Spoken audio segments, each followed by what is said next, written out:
Gente, quem acompanha o canal aqui já deve ter me visto declarando amor a Charlize Theron, que eu falo que é uma das minhas atrizes favoritas em Hollywood, mas eu tenho uma segunda paixão. Seu nome é Amy Adams. O novo filme dela chegou à Netflix depois de ser vendido ali pela Disney Fox para eles.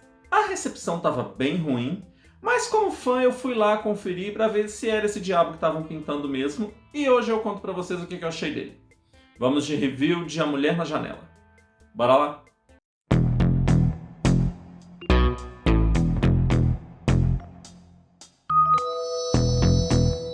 Sejam todos muito bem-vindos àquele filme. Meu nome é Alex Costa e aqui nesse meu modestíssimo espaço a gente fala sobre filmes, a gente fala sobre filmes do streaming, do cinema, a gente fala sobre trailers, se bobear a gente fala até sobre séries. Se você gosta disso tudo, já se inscreve no canal e ativa o sininho porque toda semana tem uma novidade por aqui. Mas o assunto de hoje é A Mulher na Janela. Sobre o que se trata o filme? O filme conta a história de uma mulher agorafóbica que sofre de altíssimas crises de ansiedade, por isso não pode sair de casa, não consegue sair de casa, e que tem a sua vida meio conturbada depois que uma estranha família muda para o outro lado da rua. Não vou falar mais do que isso, porque qualquer informação além dessa é spoiler. Primeira pergunta sobre o filme, com toda a recepção que ele teve, o comentário que teve sobre ele na internet no final de semana é: ele é péssimo? Não. Ele é ótimo? Não. Ele tá ali no meio termo, qual a gente vai chegar daqui a pouco. Ele tá no meio termo de um filme que é ok. O filme é dirigido pelo Joe Wright. O Joe Wright, ele é um diretor que, assim, acerta ou erro. Ele tem Orgulho e Preconceito, ele tem The Darkest Hour, que deu o Oscar pro Gary Oldman, que inclusive tá no filme, mas ele também tem Pan, né, que é, assim, lamentável. E aqui, a direção do filme não é ruim. A direção não é ruim, o filme ele é visualmente bem dirigido, tá? Ele não é amador nesse sentido. Mas é parte do problema a direção também. O filme é escrito pelo Tracy Letts e, assim, Tracy Letts escreveu um dos meus filmes favoritos da vida, que é Álbum de Família, mas não dá pra deixar de sentir que o principal problema do filme é roteiro. O filme é mal escrito, e ele é mal escrito enquanto mistério. Se você vai contar um mistério, a forma como ele é escrito é muito importante. Não vou tirar a culpa do Joe daqui, porque há quem diga que a direção é o draft final do script. Assim, a versão final do roteiro é a direção, porque o filme é do diretor, não do roteirista. E o filme tem um seríssimo problema de construção.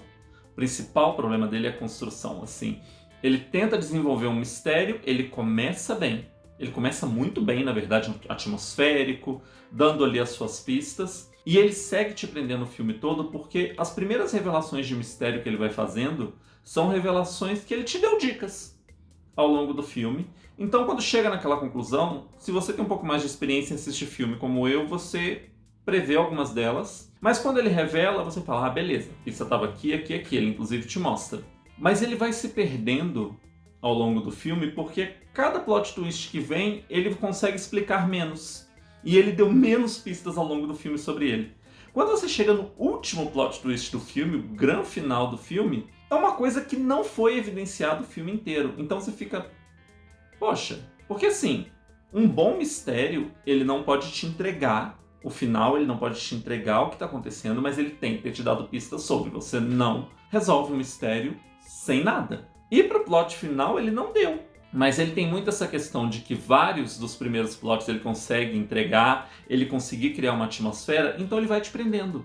Ele vai te prendendo, você continua assistindo, e é por isso que eu não acho ele péssimo. Porque é inegável que ele entretém. Ele entretém, ele te prende, ele só não faz nada de novo, ele não é nenhum grande filme de mistério, e a conclusão é péssima. A conclusão do filme é muito ruim. Eu achei, assim, muito ruim.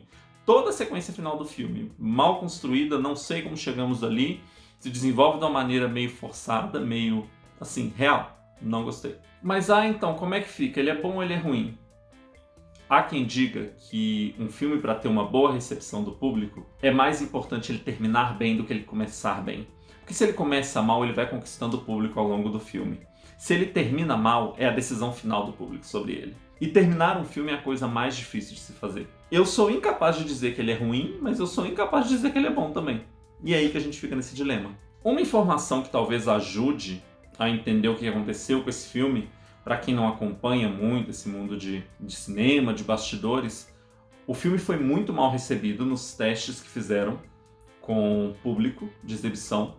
E o estúdio voltou para reescrever roteiro, regravar cenas, trazer outro diretor para regravar cenas, produtor assumindo a sala de edição do filme. Então, assim, normalmente isso cria um Frankenstein, isso cria uma zona.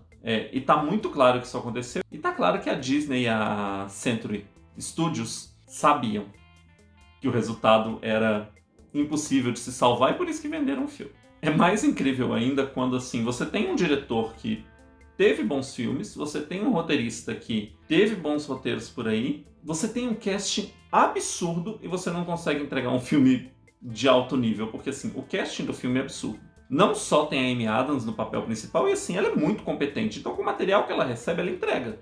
Mas é porque ela é extremamente competente. E mesmo assim você vê que tem algumas distâncias ali, mas é mais sobre o filme não chegar no tom que ele queria, não chegar num acordo sobre o que ele queria vender. Mas o que entregam para ela, ela performa super bem. Além dela, você tem Gary Oldman, que inclusive ganhou o Oscar com este mesmo diretor. Você tem Wyatt Russell, que acabou de fazer Falcão e o Soldado Invernal, era o US Agent lá. Você tem Anthony Mackie, novo Capitão América. Você tem Julianne Moore, vencedora do Oscar também. Então, assim, cast não foi um problema aqui. Mas é um cast que, inclusive, vários desses nomes que eu citei são super mal usados. E eu fico na impressão de que muita coisa ficou na sala de edição, porque a Julianne Moore não veio gravar 5 minutos de filme. Então, assim, o que me parece, até pelo que eu vi da recepção ao livro, porque ele é baseado num livro, é que tinha um super potencial aqui de história, um super potencial para filme, um super potencial de elenco, um super potencial de ambientação, porque o filme é visualmente interessante, que não foi aproveitado.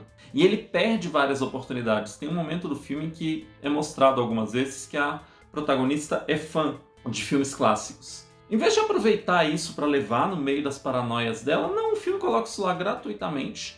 Só serve para comparar ele a filmes clássicos, como Janela Indiscreta, que tem um visual, que tem uma proposta parecida e que inclusive limita alguns quadros. Isso só serve para comparar ele a clássicos que ele está longíssimo de ser, ao invés de usar de alguma forma efetiva. Então, assim, ele não é ruim, ele não é bom, ele é ok. E mais importante que isso, ele é um desperdício de oportunidade.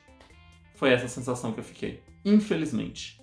E Amy Adams precisa urgentemente demitir esse agente dela que tá colocando ela num projeto furado atrás do outro. Porque assim, foi aquele filme do Ron Howard e agora é esse. Mas enfim, me conta aí nos comentários o que você achou de A Mulher na Janela, se você já assistiu, se você achou bom, se você achou ruim. Vamos continuar a conversa aí embaixo. Não esquece de dar o seu like no vídeo para ajudar ele a rodar por aí e chegar em outras pessoas.